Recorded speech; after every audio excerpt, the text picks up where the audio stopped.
দীর্ঘ প্রায় ৩৪ দিন বন্ধ থাকার পর খুলেছে বাংলাদেশ কৃষি বিশ্ববিদ্যালয়। আর সেখানে পাঠদান কার্যক্রম শুরু হয়েছে এবং শিক্ষার্থীদের পদচারণা আবারও মুখর হতে শুরু করেছে ক্যাম্পাস। এই বিষয়ে বাংলাদেশ কৃষি বিশ্ববিদ্যালয়ে আছেন হারুনুর রশিদ, জানানোর জন্য সরাসরি যুক্ত হচ্ছি তার সঙ্গে। হারুন, প্রায় দীর্ঘদিন পরে বিশ্ববিদ্যালয় খোলার পর আসলে শিক্ষার্থী এবং শিক্ষকরা কি বলছেন জানতে চাই আপনার মাধ্যমে।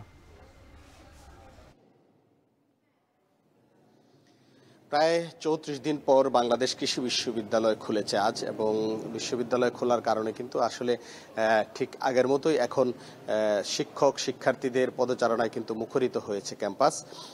আমরা দেখেছি কিছুক্ষণ আগেও আমরা যে জায়গাটিতে আছি এটি হচ্ছে কৃষি প্রকৌশল অনুষদের যে জায়গা সেটি, এবং এখানে আমরা দেখেছি কিছুক্ষণ আগেই কিন্তু শিক্ষার্থীরা ক্লাসরুমের সামনে বেশ জড়ো ছিল, এবং মাত্রই ঠিক 10টায় এখানে ক্লাস শুরু হয়েছে। এবং আমরা দেখছি যে বিভিন্ন ক্লাসরুম, বিশেষ করে কৃষি প্রকৌশল অনুষদের যে গ্যালারি রয়েছে সেই গ্যালারিতে কিন্তু ক্লাস শুরু হয়েছে, এবং শিক্ষার্থীদের উপস্থিতিও কিন্তু বেশ, এবং শিক্ষকরাও এসেছেন। এবং দীর্ঘ ৩৪ দিন পর আসলে এই বিশ্ববিদ্যালয় খোলায় উচ্ছ্বসিত শিক্ষার্থী শিক্ষক সবাই।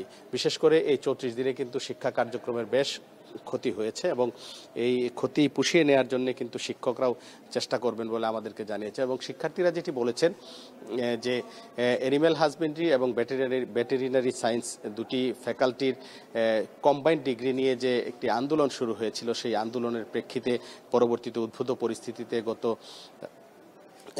৩১ আগস্ট বিশ্ববিদ্যালয় অনির্দিষ্টকালের জন্য বন্ধ হয়ে যায়, হলগুলো বন্ধ করে দেওয়া হয়েছিল, এবং এরপর থেকেই কিন্তু একটি অচলাবস্থা সৃষ্টি হয়। যদিও কিছু শিক্ষার্থী হলে অবস্থান করে তারা আন্দোলন কর্মসূচি চালিয়ে গেছে, কিন্তু অচলাবস্থা কিন্তু কাটেনি। অর্থাৎ দুটি ফ্যাকাল্টির এই সমস্যার কারণে কিন্তু পুরো বিশ্ববিদ্যালয়ে একেবারে ক্লাস পরীক্ষা স্থবির হয়ে যায়, বন্ধ হয়ে যায়, যার কারণে শিক্ষার্থীদেরও একটা দীর্ঘদিনের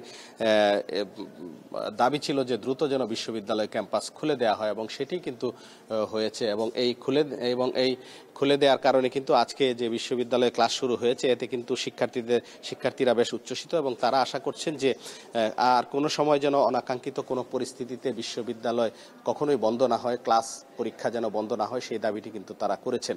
এবং শিক্ষকরাও যেটি বলেছেন যে বন্ধ থাকার কারণে যে ক্ষতির সম্মুখীন হয়েছেন শিক্ষকরা সেটি পুষিয়ে দেওয়ার জন্য তারা চেষ্টা করবেন। তো সব মিলিয়ে এই ছিল আমার কাছে সর্বশেষ। সহকর্মী হারুনুর রশিদ যুক্ত ছিলেন বাংলাদেশ কৃষি বিশ্ববিদ্যালয়।